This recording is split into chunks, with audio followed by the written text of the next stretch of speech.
Welcome to ChinaSecurities.com and Chinese Small Cap TV, a daily, fast-paced, edgy show bringing the best press releases of the Chinese small and mid-cap space every morning at the open so you can hopefully profit from them and maybe even find your next great small cap investments. Friday, March the 27th, typically a slow news cycle day, but I do have two great press releases for you because we still are in earnings season. Let's get straight to it. First up, China Automotive Systems, no stranger, been on Chinese Small Cap TV a couple of times now. Trades on the NASDAQ under CAAS, closed yesterday at $3.85. That's why we can report on these NASDAQ companies. They reported both fourth quarter and annual numbers. As always, I'm going to go over the annual numbers, but feel free to take a look at the fourth quarter numbers. What do they do? They're a provider of power steering components and system supplies in China. As you can imagine, great space to be, especially if you believe in China, where it's going over the next 5, 10, and 25 years. Here are the annual highlights. Sales up to $163.2 million, up 22.1%. Gross profits hit $47.3 million.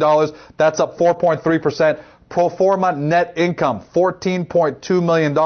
That's compared to $8.1 million last year. Big jump there, about 75% if you do the rough math. Pro forma diluted earnings per share, 48 cents. That's up 41% over last year. Someone's got to tell these Chinese small mid-cap companies that there's a global recession on. Great numbers out of the company. What I really like about the company also, as I said, they closed at $3.85. So at about 48 cents per share, call it 50. They're trading just over 7.5 times earnings. Great numbers out of the company. China Automotive, CAAS. Next up, China Armco Metals trades on the OTC under CNAM. They put out their financial results for the full year. Their numbers were down, but there's still a reason I'm reporting on that, and you'll see why. They're a distributor of imported metal ore and a growing scrap metal recycler. Revenue, $55.5 million. That's down from about $75.5 million last year. Significant drop there. Negatively affected by sharp decline in metal prices in Q4, as you can imagine, or the second half of the year. For the full year, net income, $3.3 million.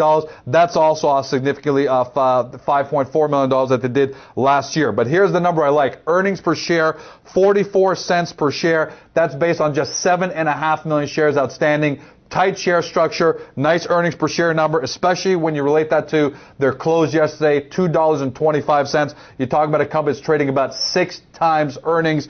Not bad considering the size of the company and where this company may be going in the next 5, 10, 20 years. That's a wrap. As always, we focus on quality over quantity on Chinese Small Cap TV. Two great press releases for you. As always, if you're looking for more great Chinese small and mid-cap companies, don't forget about two things. First of all, the front page of ChinaSecurities.com. We've got all the latest, best press releases coming out of the industry. We're tracking about 250 companies. We post them by industry, so you can quickly find the one that best suits your portfolio. And the directory right now contains about 220 companies. Great succinct descriptions that you can sort by industry and exchange, so you can quickly review them and find your next great Chinese small cap investment. So wrap. Have a great day. Have a great weekend. See you on Monday.